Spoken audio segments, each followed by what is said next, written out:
Welcome, everyone, and thank you for joining us for today's webinar. My name is Jason Bordoff. I'm the co-founding dean of the Columbia Climate School, the director of the Center on Global Energy Policy here at Columbia CEPA.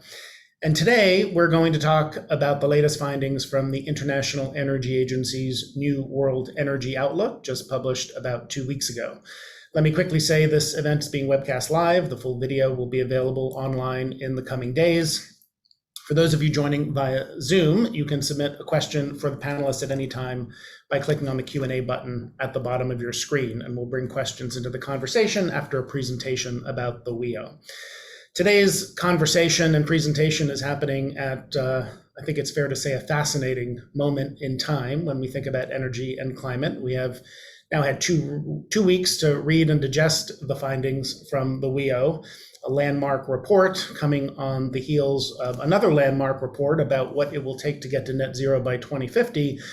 And the WEO gives us a sense of where we are today in the transition and what it is going to take for us to get to where we need to be to avoid worse consequences of climate change.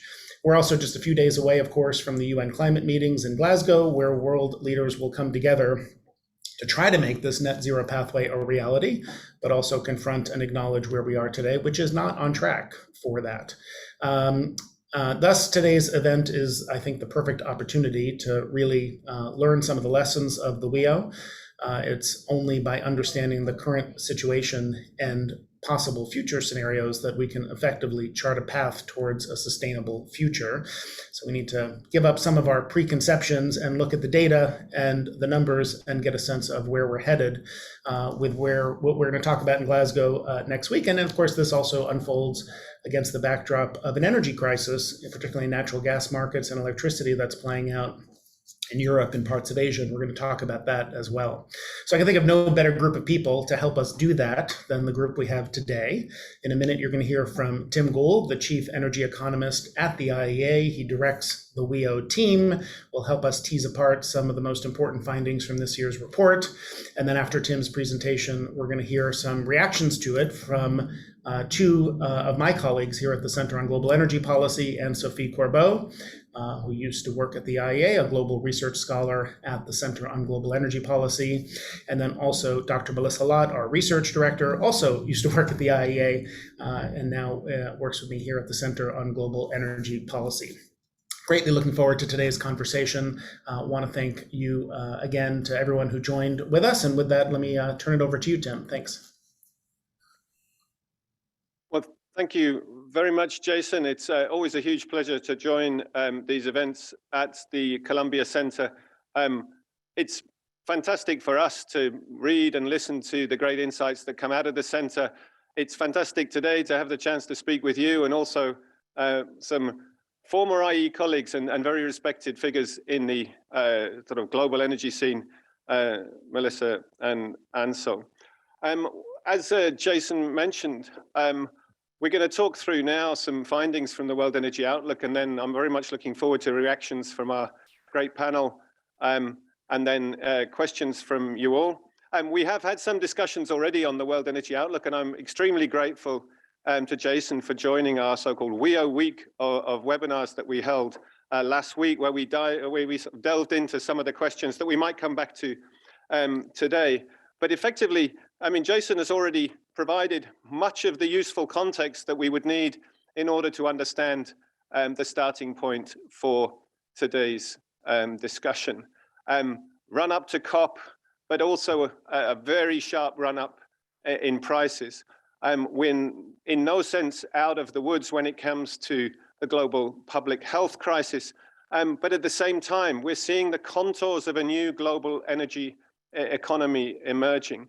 And as Jason also mentioned, we have this dissonance between the words and the numbers. The words suggest that climate ambitions have never been higher, but when we look at the numbers that are coming from energy markets, you can see that we are in an unsustainable recovery from the pandemic.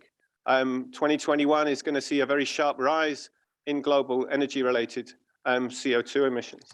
And so what we really wanted to do with this edition of the World Energy Outlook is to, in a sense, take stock of where we are with energy transitions, think through what are the implications of the various pledges and commitments that have been made in the run-up to Glasgow, and also think about what more needs to be done to get us on track for that 1.5-degree trajectory, and as well as some of the huge opportunities and pitfalls that might lie along the way.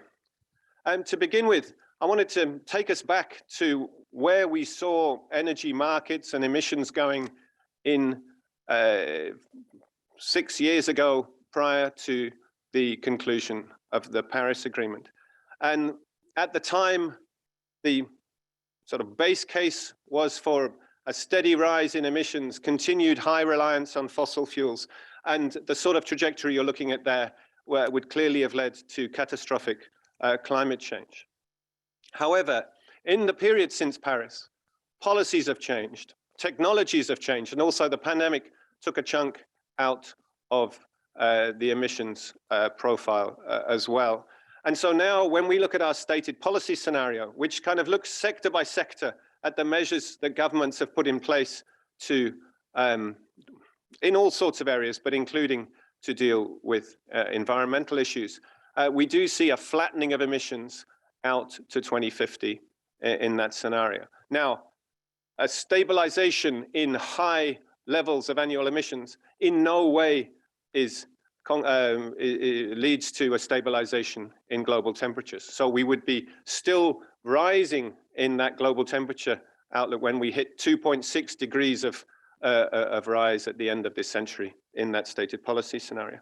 But the question that we wanted to ask in the new outlook is, what would happen if all of the pledges that governments have made in the updated NDCs, I mean, you saw China made its updated NDC public today, but also those long-term net zero pledges, what would happen if they were all implemented on time and in full? So all of those sometimes aspirational goals were met. And what we found was that those announced pledges, they do make a significant difference. Since the Industrial Revolution, energy-related CO2 emissions have risen every decade. But if those announced pledges are implemented, if we give governments the benefit of the doubt that they will do what they say they want to do, then the future will look quite different from the past. You will have continued growth in the global economy, a flattening of global energy demand post-2030, but a 40% reduction in global emissions over the period to 2050. Now, that is an unsatisfactory outcome when it comes to global climate change. That announced pledges scenario would be consistent with a rise in global average temperatures of around 2.1 degrees Celsius by the end of this century. So we wouldn't be particularly close then to the range that's targeted by the Paris Agreement. But even that unsatisfactory outcome would have some quite significant implications for energy markets. With today's policy settings, the future looks a little bit like the past. I mean, we're looking now at just at the period to 2030. But once we factor in all of those updated commitments and pledges, we see a slightly different picture emerging. In the case of oil, already by the middle of this decade, we would see a flattening in global oil demand and then a slight decline. And you can see a similar trajectory for gas. So in the case of oil, that has a lot to do with more rapid expansion of electric car sales and the electric car fleet. In the case of gas, it would have a lot to do with changes, accelerated pace of change in the global power sector. And of course, in all scenarios, we have a rapid expansion of generation from solar PV and wind, and indeed from other low emission sources. But that would accelerate still further as a result of these pledges. Pledges also change the game for coal to a degree. Let's have in mind, coal, the main source of global CO2 emissions. We saw in the opening slide, there's around 35 gigatons of CO2 emitted from the energy sector each year. Of that, coal accounts for about 15 gigatons, and coal use in the power sector around 10. And the first task in phasing out coal is to, in a sense, stop adding to the problem. We need to stop building or stop approving new coal-fired power plants. However, we have singularly failed to achieve that goal over the last 3 decades. The coal-fired capacity additions have risen. So the last decade, 2011 to 2020, has been the decade when we've added the most coal power ever. However, if we look at the future, then we see that there is quite a significant change underway.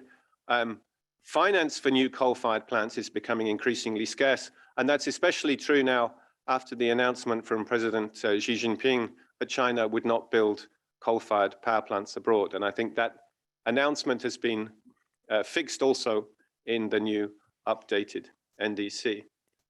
And what we did in our analysis was look at which countries were still building coal-fired power plants in that announced pledges scenario, and how many of them have traditionally relied on either financing or EPC support from China for those kinds of projects.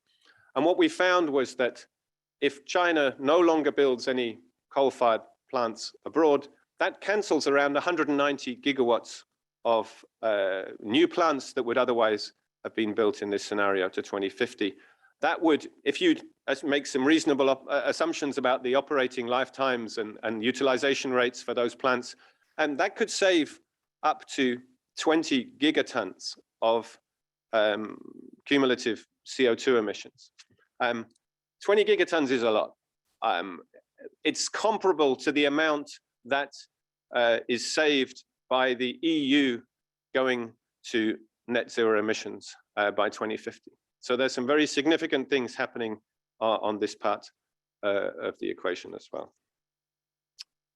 But there are still, in this announced pledges scenario, there are still emissions coming from the large stock of existing coal-fired plants and also from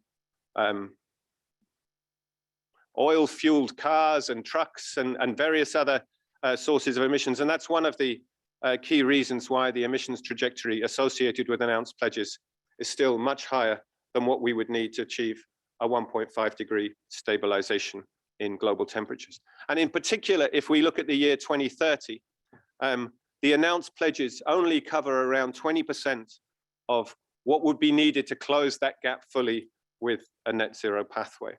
And so what we try to do in the new outlook is to look at what more could and should be done to close that 2030 gap.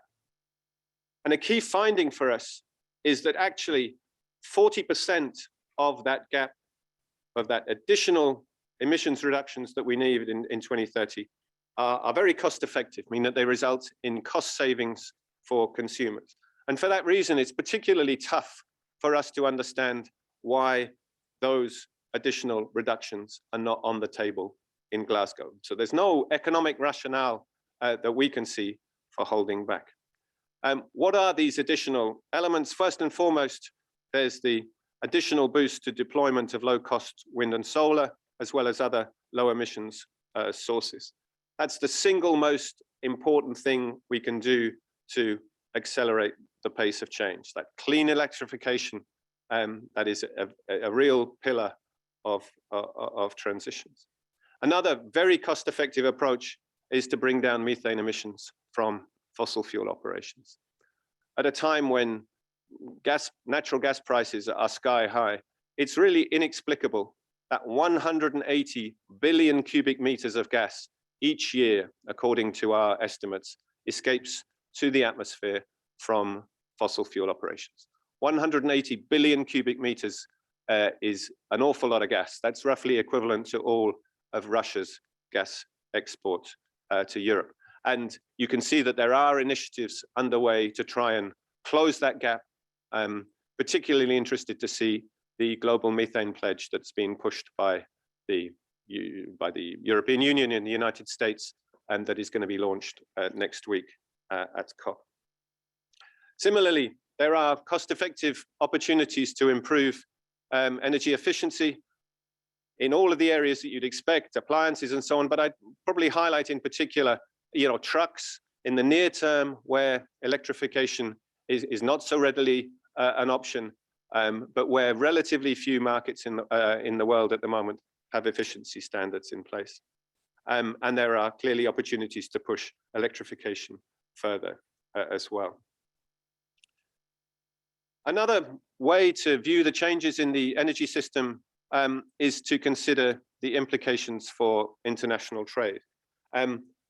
The picture on the left of the screen now is where we are today. So the value of international energy-related resource trade is dominated by oil.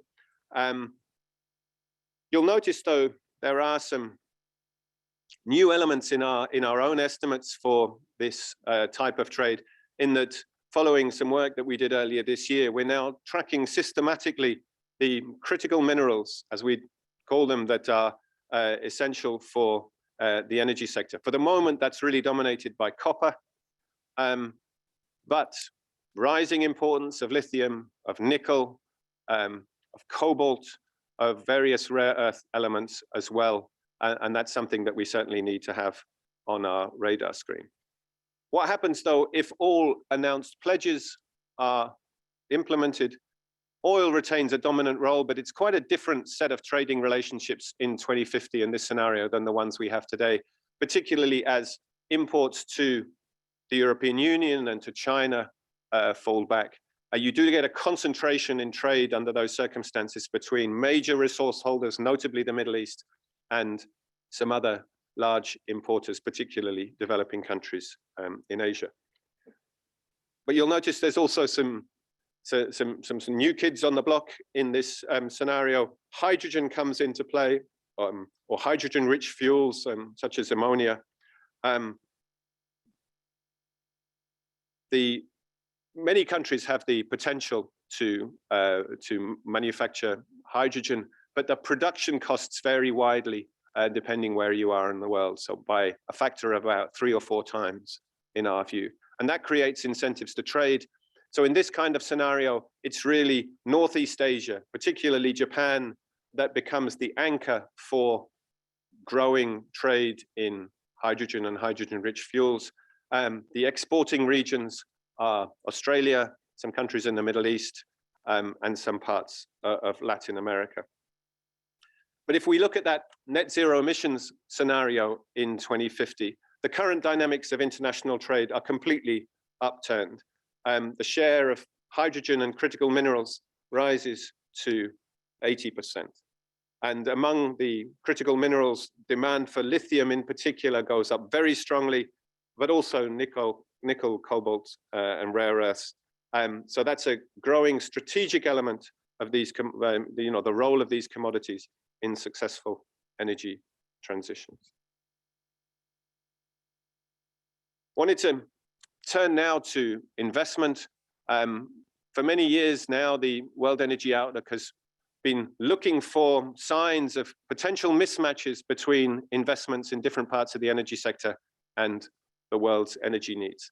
And there are some acute mismatches that we wanted to signal in this year's World Energy Outlook.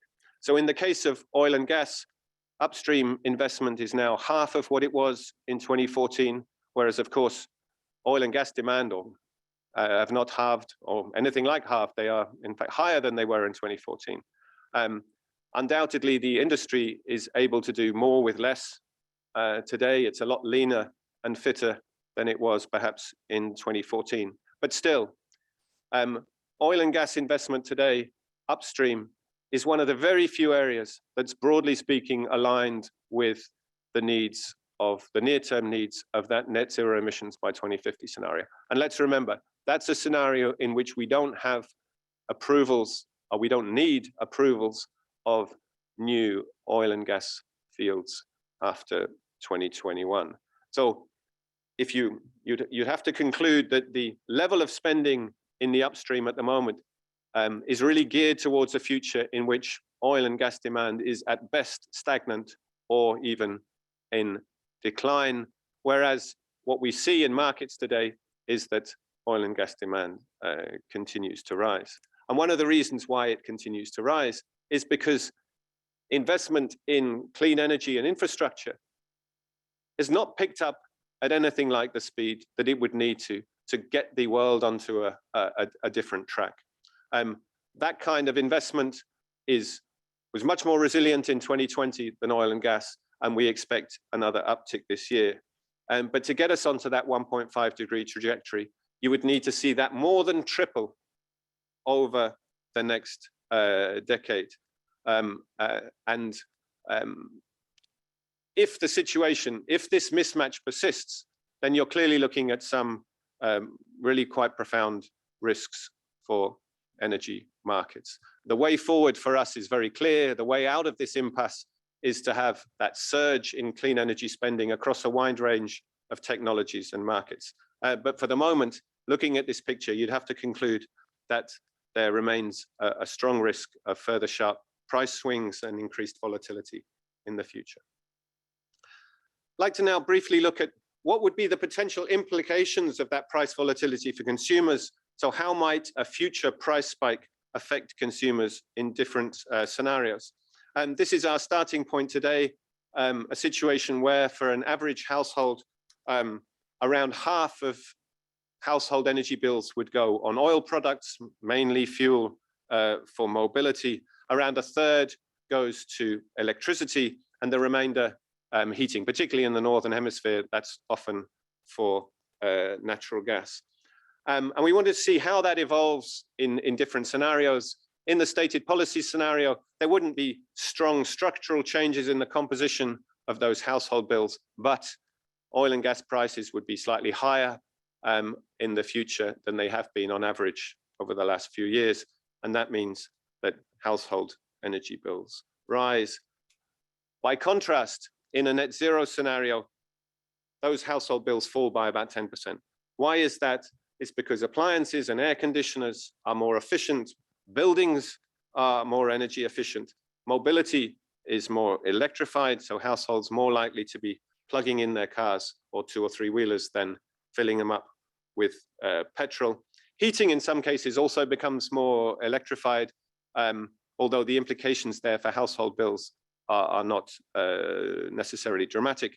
But average prices for oil and gas are that much lower because of lower demand. What happens then if we shock these systems in 2030 with a spike in oil and gas prices? This would be 30% less costly to households in the case of rapid transitions compared with a more gradual approach. The benefits that we're talking about on this slide, they don't come for free. They require a significant amount of additional investment in the meantime, so in new low emissions equipment, in electric cars, in efficiency retrofits, and so on. And these solutions are typically very cost effective over time, but clearly many households, particularly poorer ones, would require help from governments to manage the upfront costs. So in this final slide, I wanted to come back to a theme that I mentioned at the start, which is this notion of the emergence of a new global energy economy. And I want to illustrate that here by looking at the market opportunity. So the size of the market for manufacturers of different bits of clean energy technology. And you can see them on the right of the screen. Manufacturers of fuel cells or electrolyzers or battery packs, wind turbines or solar PV modules. And what we wanted to emphasize is that if you do achieve a 1.5-degree stabilization, the market size for those selected energy technologies, the equipment associated with it, that increases very dramatically over the next decades. So by 2050, that's well over $1 trillion in annual market size, and that's broadly equivalent to the size of today's oil industry. So clearly there would be huge opportunities, for companies that are well positioned along those value chains. And there are opportunities too in a range of other areas.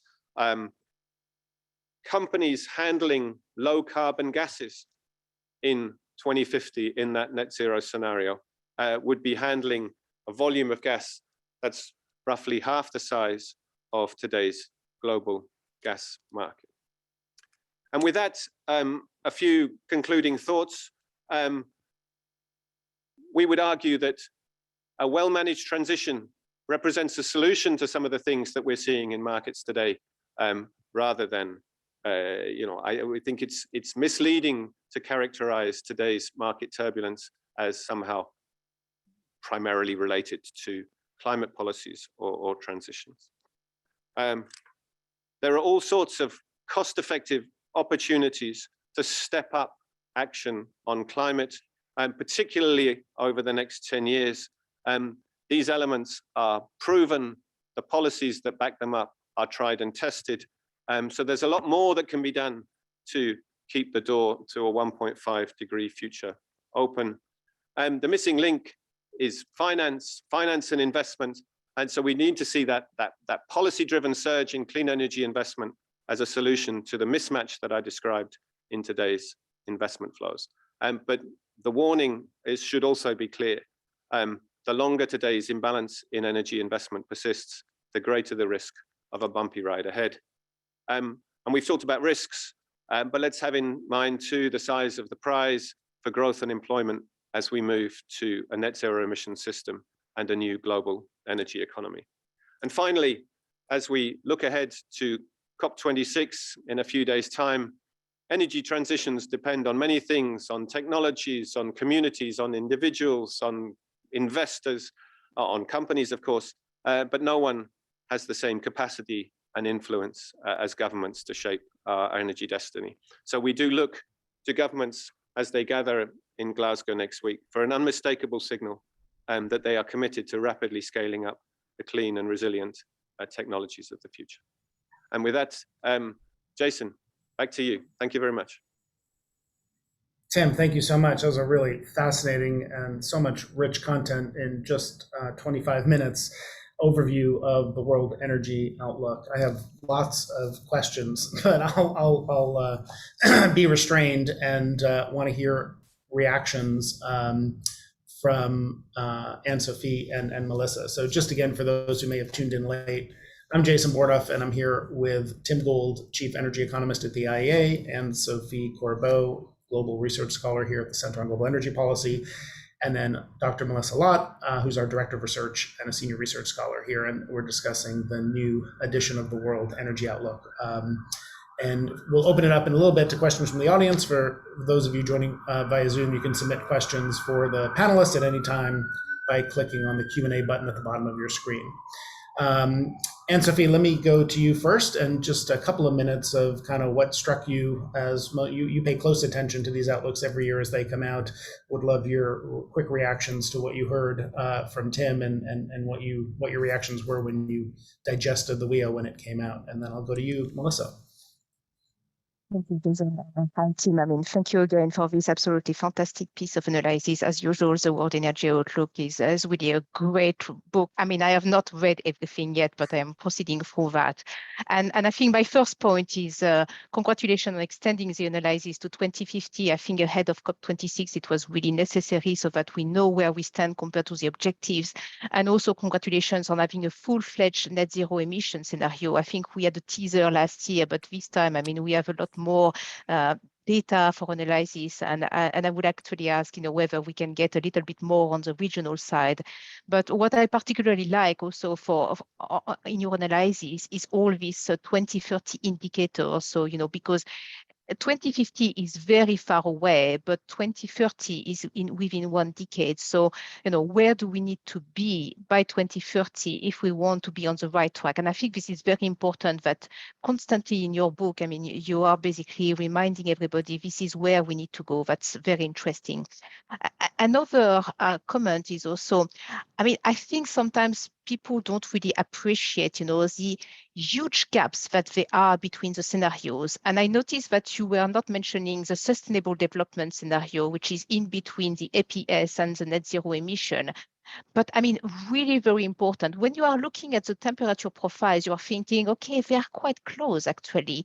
But I mean, there is absolutely huge gap. And this is really, I think what is beyond what can be covered by these cost-effective measures that you can mention. I mean, the last mile would be the most difficult mile, but it has huge implications for the whole energy system. For example, oil demand would be half of what it is in STS scenario in the net zero emission scenario. Also, you have much lower gas demand. You have much higher hydrogen demand. You have about 13,000 terawatt hours more electricity demand, which is half of what the world is consuming today. So I think it's important to remind people about that, but also to remind people about the huge gaps in terms of investment, which is, again, what you were mentioning before. A third point, really, I very much liked your 6th chapter on secure transition and, the whole context about what we are seeing today about this energy crisis and the fact that a lot of your analysis is expecting things to go smoothly, but of course they are not going to go smoothly, as you also mentioned. And I think this is quite important. And I noted that there was a sentence on your website which was, if the companies and investors misread demand trends amid uncertainty about the future, there is a risk of either market tightening of overinvestment, which are going to be underutilized or stranded assets. And I think that's quite important because, how can investors and companies today read the signals correctly? If you are looking at the current situation, everybody is crying for more oil, for more gas, for more coal in some parts of the world, calling for more energy. And the whole question, especially as we are moving towards COP26, is how you are balancing where we need to go in terms of emissions and where some countries would like to go in terms of more energy, of more access for people, and also affordable energy. And I think this is really important. And this whole crisis that we are seeing today is basically forcing us to think again about how energy security and affordability.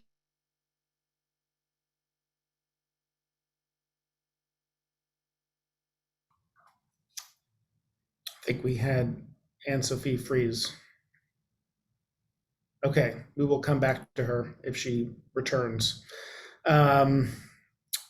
Hopefully this is not a signal of the energy crisis playing out in Paris where she is, that her electricity has just gone out or something. Melissa, let me come to you.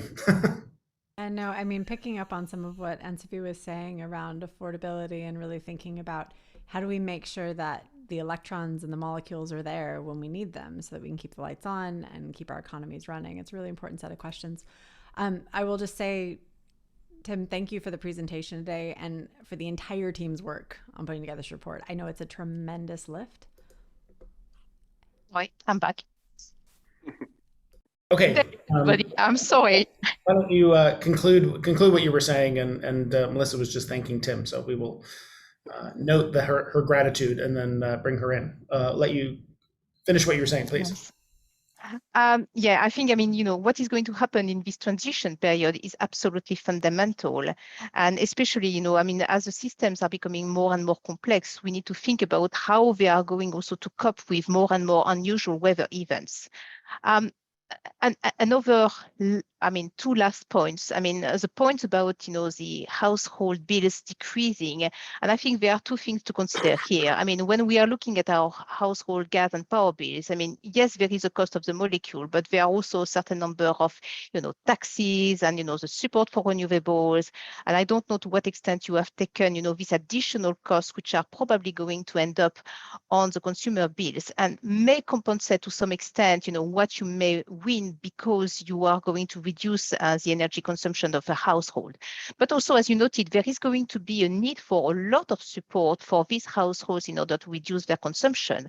However, if you have to invest, for example, in a say 10 to 20,000 heat pump system, that may be too much, even if the state is covering for 80%. So, this last bit may be just a mile too much for a lot of households, especially the poorer ones and the ones which need to be protected.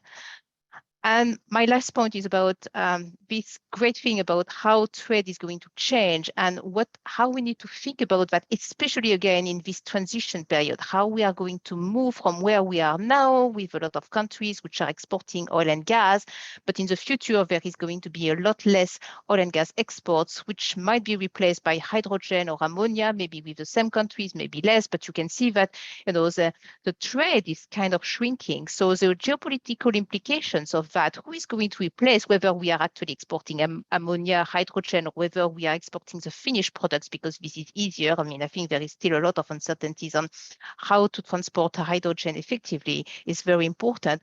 And also the implications for the whole gas infrastructure in general. I mean, how you are going to be able to maybe use the current gas infrastructure, the pipelines, maybe the storage, maybe the LNG import and export terminals for this new world, and maybe transfer that to use for biomethane, hydrogen, and other things. So these were my 5 points. I'm absolutely sorry about the disconnection. That was great. Thank you. We'll just on that point, just a point of clarification, because she was talking about trade at the very end, Tim, when you had that large box for hydrogen, and she notes hydrogen is hard to transport long distances. So is that mostly ammonia when you talk about global trade, and how is it different for green versus blue? Is blue moved as hydrogen? Or is it just continued global trade in gas, and then you kind of convert it to hydrogen if you need to? Over time, it'll be more green, I assume, but. Yeah, so the transportation costs for ammonia are considerably lower than those for sort of liquefied hydrogen. So we would imagine that most of that is transported as if it's done over longer distances as ammonia. You could imagine that some of it will be synthetic fuels based on hydrogen towards 2050 as well. You wouldn't completely rule out some, interregional pipeline net of trade in hydrogen as well. But I think the majority of that would be sort of shipborne transportation of ammonia. Great, thanks. Melissa, you've expressed gratitude, so we'll get your comments and then we'll have a couple of discussion questions. Great. So thanks, Jason. You and Anne-Sophie and Tim, we've all touched on a couple of different points, but I wanted to quickly highlight, I think, three points to the discussion. One that focuses on extreme weather events, which Anne-Sophie, you just teed up a bunch of different things on that, and I wanted to explore it a little bit further. Then also going into this air pollution and public health aspect of the analysis, which was wonderful to see. And then the equity piece of this conversation, which stems around the bills, question that you were bringing up, Anne-Sophie, but beyond that as well. So first, when it comes to the extreme weather events, if I have my notes right, the report highlighted a number of different statistics. Around 25% of electricity networks in the world today already facing high risk of cyclone winds, 10% of our firm dispatchable power plants already, and coastal refineries, already at high risk of coastal flooding. So when I look at these types of numbers, and I think about in particular the role of those firm dispatchable power plants in making sure that we have reliable access to electricity to support not only our economies, but also health in our communities, these are some significant concerns. I also saw the numbers around, I think it was 1/3, Tim, of our thermal power plants being cooled using fresh water. They're actually in areas of high water stress. So all of these things highlight the need for our modeling efforts, for our policy development, for our analysis about how do we invest and where do we invest to take these climate considerations into account. Because as the report highlights, these are the numbers today, and they aren't poised to get better in the future. So how do we make sure that as we're doing analysis and thinking about investing in different things, that we are taking this into mind? And we have great climate scientists, I know, here at Columbia and around the world that have looked at the numbers around not just how much does it rain, but where is that rain coming? Will it fill that hydro reservoir? Will it miss it? Will it fill that cooling pond or the river going into it? Will it miss it? These types of things. And we really are at a point where we need to put numbers and that granularity around geographies to those numbers to understand what it means from a policy perspective and from an investment perspective about what we need to do to keep the lights on and our systems running. And I don't mean to downplay refineries. I just think, Anne-Sophie, that is, closer to your expertise as well. So I'll just say that is also, of course, concerning in very similar ways as we try to keep, energy markets running and energy moving around the world. So within this, I know that at SAP, Dr. James Glenn, who's now a part of our team from University College Cork, he's also on the IEA's at SAP Executive Committee Advisory Board.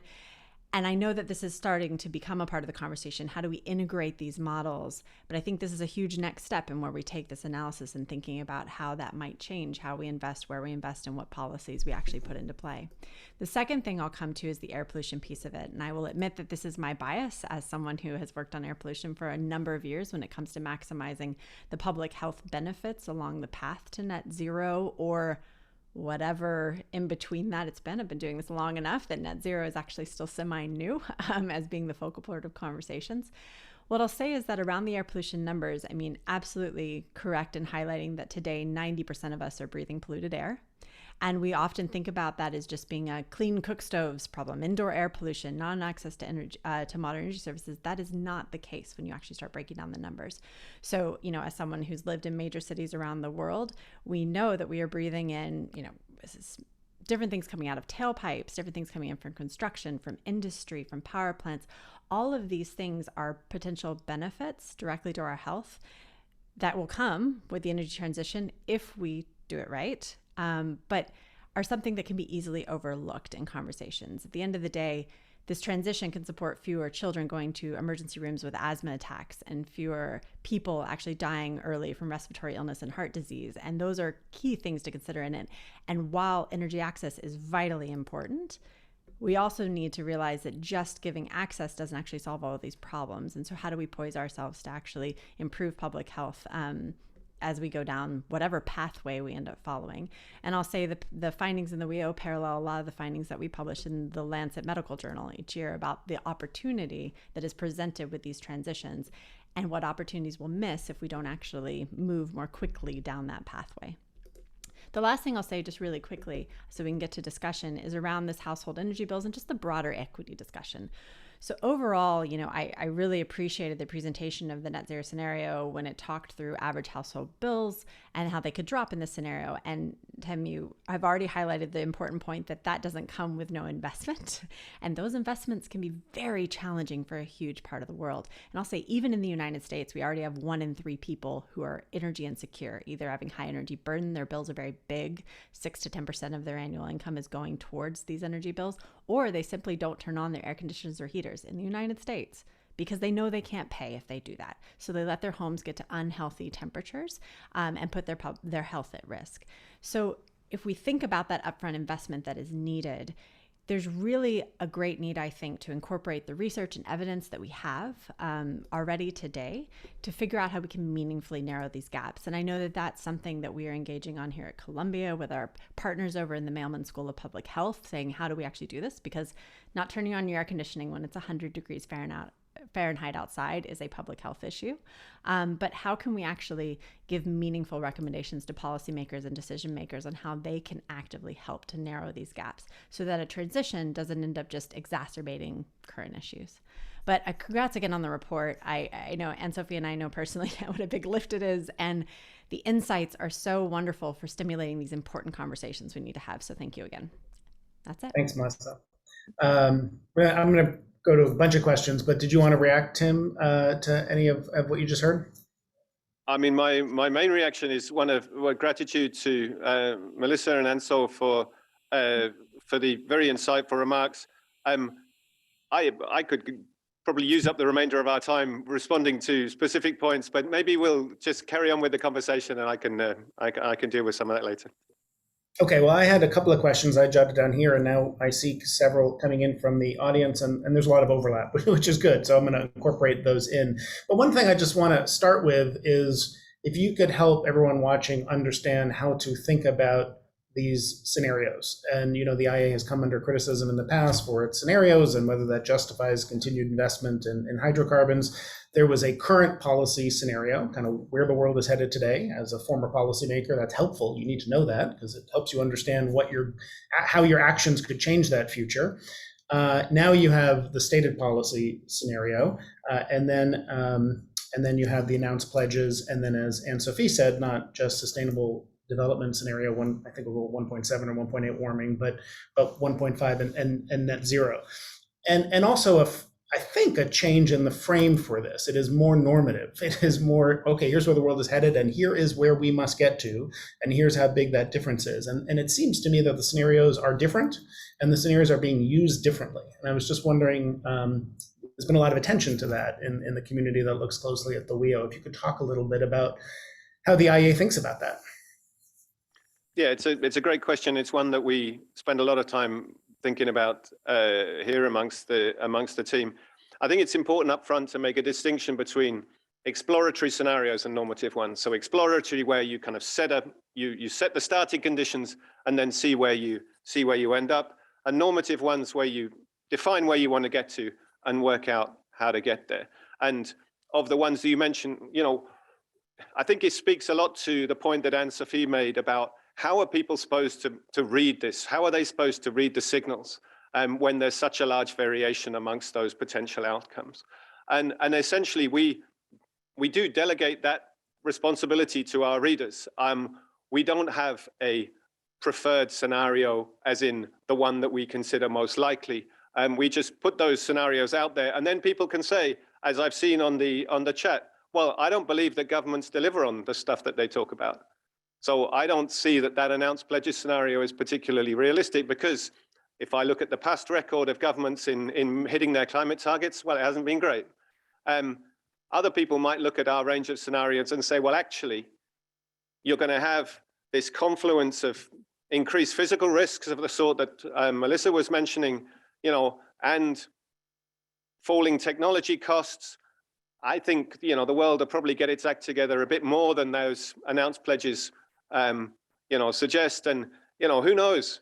We could even get very close to the outcomes targeted by the Paris Agreement, some of those normative scenarios that you mentioned.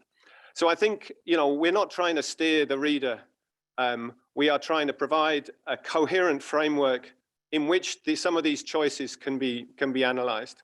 And I think it's very important for people to also understand, and this is another area which we've discussed a lot in internally, when we talk about cost effectiveness, that is an important element of the debate about where we need to go.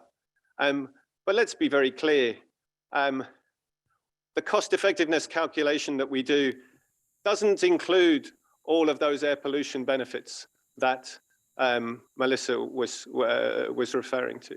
It doesn't include the costs of inaction and what that might mean for our planet in the second half, particularly in the second half of this century, because the physical impacts don't vary so much over the period to 2050. So I think, we can become sort of too focused on that aspect of it and miss elements of the picture. That's why I think, these comments have been particularly important as well. Just on that last point, it's relevant to one question from McKinley Addy, I see on the chat, about whether there's a risk of overselling the economic benefits of net zero. I think the reference was to the slide you had showing actually household bills go down 10, 20, 30% in that scenario, in which case we want to make this transition even if we weren't concerned about climate. At the same time, the IEA is saying we need something like $100 trillion of additional CapEx in the next 30 years put into the energy sector. So that money has to come from somewhere. So can you just talk a little bit about how you view the idea that there's kind of free money on the floor when we talk about the transition? Yeah, I think it's a very relevant point. Obviously, looking only at household bills, captures only one part of the equation, and so that's why it was very important to bring in the idea that you get that reduction in household expenditure if you put the money into more efficient appliances and everything else. I think it's also important to have in mind that when you look at the overall bill or the overall cost or whatever you want to call it of transitions, there aren't many single metrics that you can use, because in many ways you're moving from today's system, which is where operating costs, fuel costs are very important, to a system which is going to be more capital intensive in future. So you're going to have a larger number of technologies where you need upfront spending, but the marginal costs of operating that infrastructure are very low. So you're moving between systems in a way that makes any single indicator a little bit misleading. But one crucial indicator that I think we also need to have in mind is that as you move to a more capital intensive system, financing costs become absolutely critical to the prospects of mobilizing that investment. You can see all sorts of examples of that, but one thing that we find particularly worrying is the fact that the cost of capital in developing economies is up to 7 times higher than it is in the United States or in Europe. And that naturally discriminates against some of the technologies that are going to be absolutely essential to make this transition work. So we need to be quite focused also on what sort of risks do we need to mitigate in order to bring some of those financing costs down. Yeah, and I really appreciated the focus in this year's WEO on something, I've thought a lot about and written a lot about, and you asked me to speak about in the WEO week of events, which was a whole section focused on the risks of a disorderly transition. It is often stylized technical and economic modeling of how we get somewhere. That doesn't mean the world actually works that way to get there. And I just wanted to ask you about that. You noted at the end the conclusion of the IEA that, notwithstanding some of the rhetoric recently, look what's happening in Europe, a gas crisis, high energy prices. Oh, look at how the energy transition is running amok. Your view was the clean energy transition is the solution, not the cause, I think was the phrase you used. I want you to expand on that in the context of what we're seeing in the market today. But you also highlighted a risk, which I think is underlying the concerns some express. If you look at the charts of how much investment is going into oil and gas today, and how much needs to go into clean energy in order for that level of oil and gas investment to be sufficient and not cause volatility and shortages, there's a big gap there. And so I look at your slides and I'm thinking it's more likely than not, looking at the WEO, that we are at risk of the sort of underinvestment cycle and high energy prices that some people are concerned about. Is that the right way to think about it?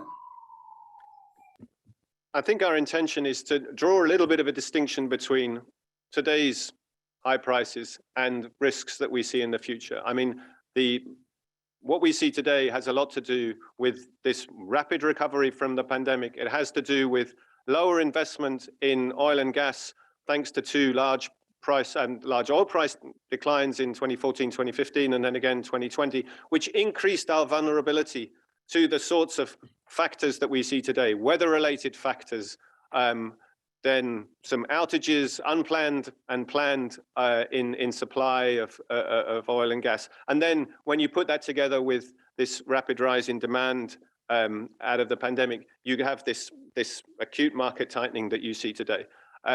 We don't see that climate policies as such have a major role. It would be fair to ascribe a major role to climate policies in today's discussion. But when we look at the money that's going into the energy sector, I completely agree. We are, ringing the alarm bell about what that means for meeting our future rising demand for energy services in a sustainable way. We are simply not putting enough money into energy transitions in order to guarantee ourselves an orderly transition. And that needs to change quickly. I'm going to bring one more audience question in and then give you each just a minute to kind of offer any concluding remarks. And there's one question from Yem Porcaro about the Global South. And in particular, the question's about how you see the role of natural gas in the energy transition in the Global South. But I also just want to broaden it with, we did see in the WEO an important finding that actually the progress we've made to reduce the number of people without energy access stalled in the last 2 years. Talk a little bit about that. What is it going to take? And when you think about the numbers of not just providing energy access, as it's often defined, but meaningful levels of prosperity, with cars and refrigerators and air conditioners and industrial activity, the math is really staggering. As you know, the numbers are really hard to make work with net zero. Just talk a little bit about what has to happen to address that challenge. Yeah, I think there's sometimes some rather glib talk about leapfrogging that we need to be a bit more precise about. There are, at the moment, cost-effective ways for many developing economies to meet their needs for electricity via low emissions technologies, primarily through the ones that we've talked about, solar in particular, and wind as well. It's very striking when you look at the numbers for solar PV installations in Africa and the Middle East. As at the end of last year, there was about 10 gigawatts of solar installed in the whole of Africa, the whole of Middle East, utility scale. 10 gigawatts is not nothing, but it's less than Vietnam has installed. So there's a huge underutilized potential then to scale up the way that those resources are utilized. And so in that sense, clearly the pathway for the power sector should be a much lower emissions one for any developing economy trying to plot a pathway to development. But it's not just about electricity. You have the forces of urbanization, the desire for meeting all sorts of needs for industrial goods as well. I mean, those are traditionally areas that have been very energy and emissions intensive, and the technologies that would avoid them being emissions intensive are not yet readily available in many cases. So when India looks at the possibility that its urban population by 2030 will expand by the equivalent of 6 or 7 Mumbais, and you have to think about all of the steel and all of the cement and everything else that would be required there, there are not obvious solutions there that don't involve emissions. So I think we need to be quite clear-headed about distinguishing the areas where there's a clear low emissions development pathway available, and the ones where we still need to do an awful lot of work in order to make that happen. Yeah, and the WEO helps remind people finance is a big part of that, and around $2 trillion a year of that spending on clean energy is going into emerging and developing economies, and most of that's going to come from the private sector. So the question for policy is how it can help catalyze that private sector investment. Melissa, let me start with you and then go to Anne-Sophie just for less than a minute of any final thoughts you have in this conversation. We obviously didn't have enough time. There's never enough time. We always want more time. Can that be my final thought? No, seriously, just a really quick comment. It draws from what you were just saying, Tim, and your questions, Jason, this whole discussion. We're at a point where, and this is highlighted in the report, but it's highlighted elsewhere as well, where rubber's meeting the road. Or are we going to actually narrow this gap or not? Because the time window we have to avoid some of the worst implications of not doing it is narrowing. And that's just what the data say. So given that, practical next steps for not just a theory of leapfrogging, but actually leapfrogging, a theory of access to getting full access. I mean, this is where the discussions need to go, and they need to go quickly. And within that, it's not just technology. It's so many different components, hard and soft. So that's my final comment. And so final comment. It's very striking to see that after all these talks about we are going to go to net zero, all these commitments coming from countries, from companies, I mean, we are still not there in terms of where we are going and where we actually need to be. And I think this is a very striking reminder that the gap is huge, but we need to start now because we have a limited amount of time. And remember that the emissions, this is not only about the path, this is cumulative greenhouse gas emissions that we need. We have a budget, so we need to limit that. You can't just look at the curve. You have to look at the area below the curve. So please remember that. Thanks. Tim, thanks to you and Fatih Birol and all your colleagues for not just the WEO, but the work you do every day. That's so helpful to all of us who do energy and climate policy all the time. Thanks, Melissa and Anne-Sophie, for being with us. And thanks to you, our audience, for tuning in today. As I mentioned, the full video recording of the event will be available on the Center on Global Energy Policy's website in a few days. Next week, the Center on Global Energy Policy and the Columbia Climate School are hosting a series of events on the ground in Glasgow at COP26. Hope you will join us. Please take a look at our website for the full slate of activities we have going on there. We hope you enjoy the rest of your day and look forward to seeing you soon. Thank you again. Thanks ever so much.